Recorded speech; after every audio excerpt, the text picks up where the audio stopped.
महाकुंभ प्रयागराज के दौरान आतंकी हमले की धमकी दी थी। इसके लिए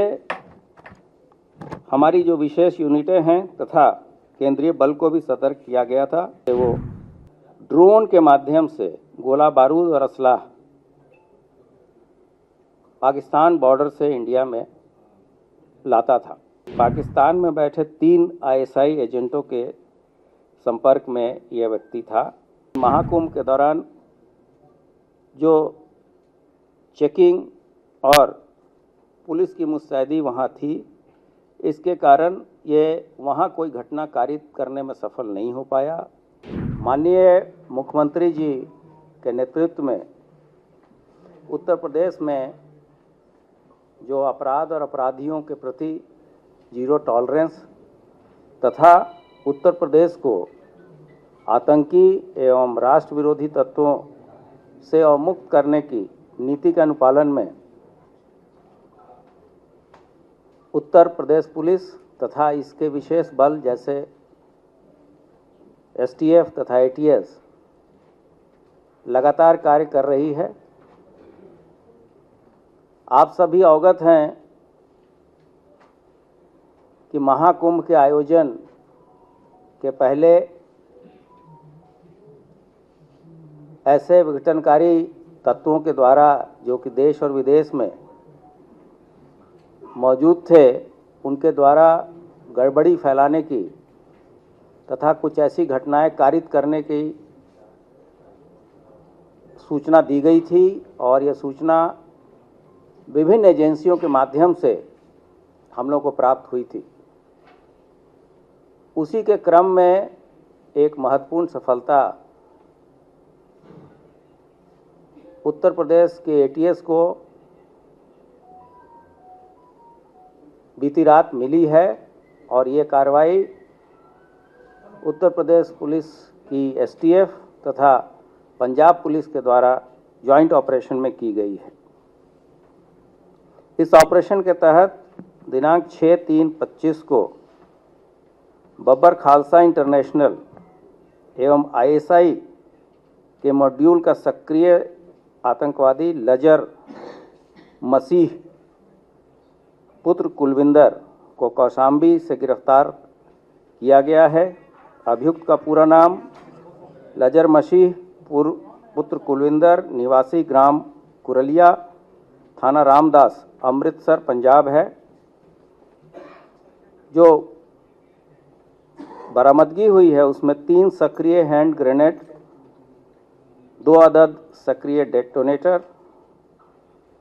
1 विदेशी पिस्टल जो कि यूएसएसआर की बनी हुई है, 13 7.62 की विदेशी जिंदा कारतूस, 2 gelatin rod, 1 Samsung M14 mobile बिना सिम कार्ड के तथा 1 फर्जी पते पर बनाए हुए आधार कार्ड। आप सभी अवगत हैं कि 23 दिसंबर 2024 को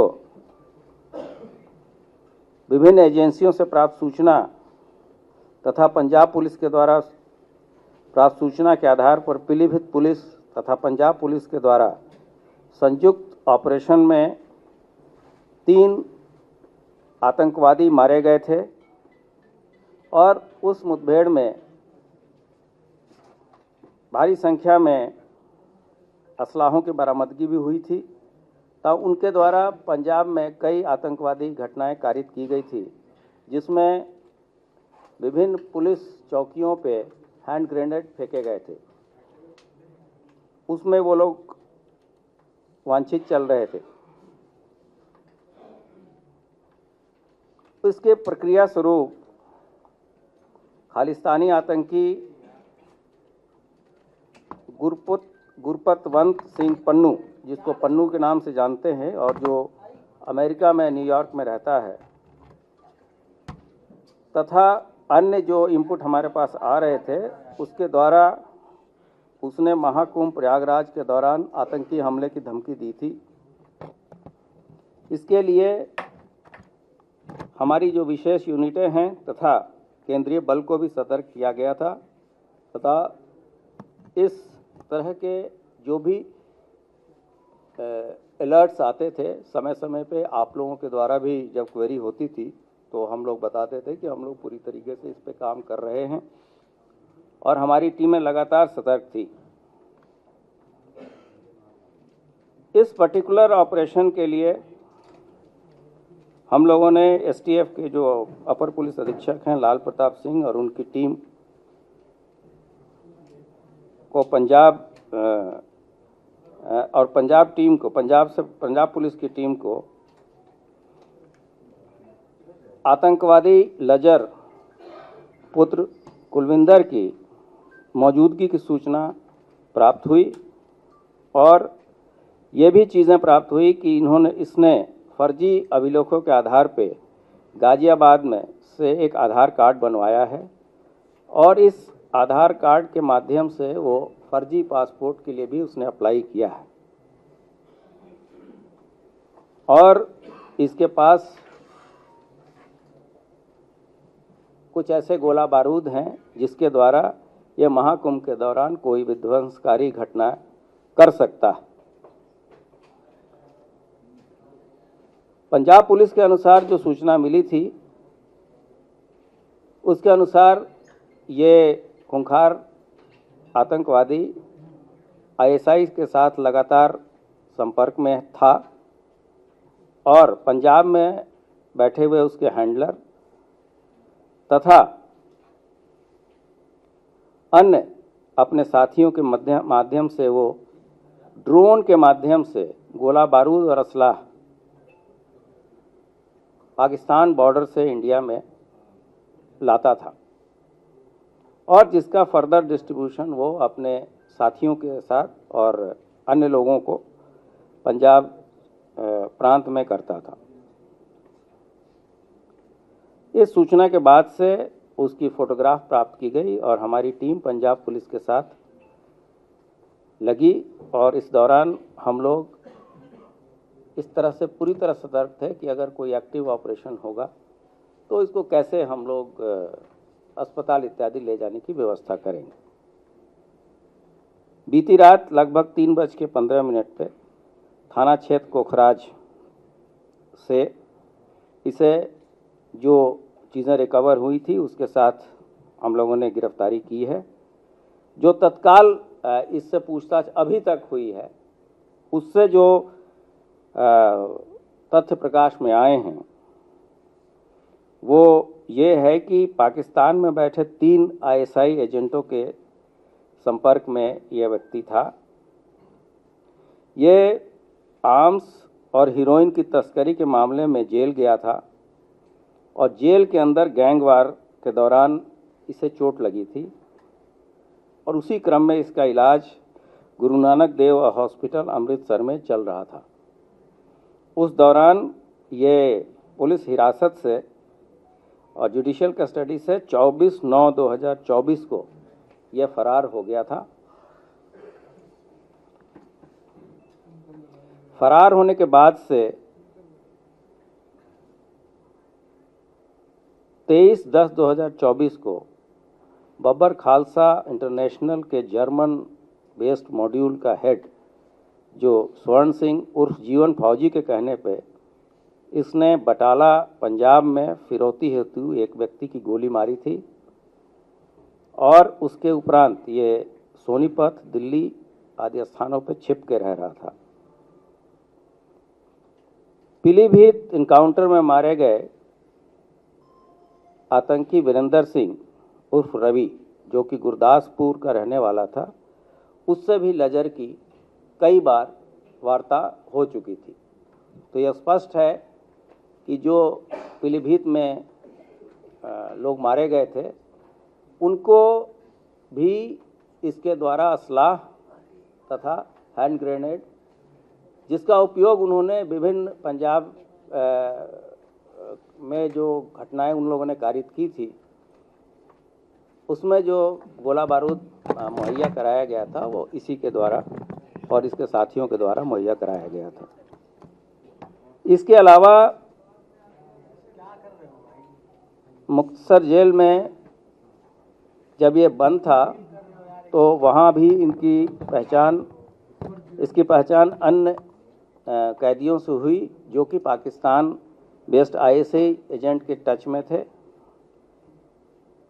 ये भी बात संज्ञान में आई कि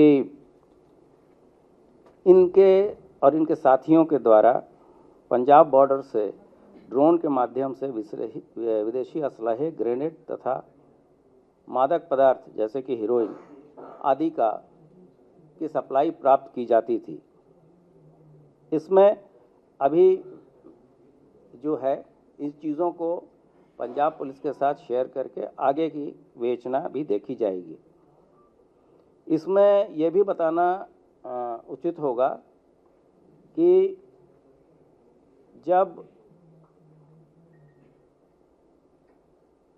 अतीक अंसारी को उत्तर प्रदेश लाने की बात हुई थी तो उसके पूछताछ में ये बात भी प्रकाश में आई थी, और जब ये बात बताई गई थी तो उस समय कुछ लोगों ने इस चीज़ पर प्रश्न उठाया था। तो पाकिस्तान की तरफ से बॉर्डर से शस्त्र और मादक पदार्थ इत्यादि आते हैं, ये चीज़ें पूरी तरीके से हम लोगों की विवेचना से पहले भी प्रमाणित थी और आज भी जो पूछताछ हुई है उससे पूर्ण तरीके से प्रमाणित हो गई है। ये भी चीज़ प्रकाश में आई है कि घटना कारित यहाँ कोई बड़ी घटना कारित करने के बाद से पासपोर्ट बन जाने पे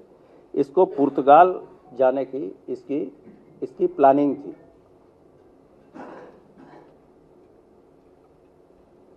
और पंजाब में पुलिस चौकियों पर हुए ग्रेनेड के हमले जिसकी जिम्मेदारी बब्बर खालसा इंटरनेशनल के जीवन फौजी उर्फ स्वर्ण सिंह ने ली थी, उन सभी घटनाओं में लजर या उसके साथियों द्वारा ही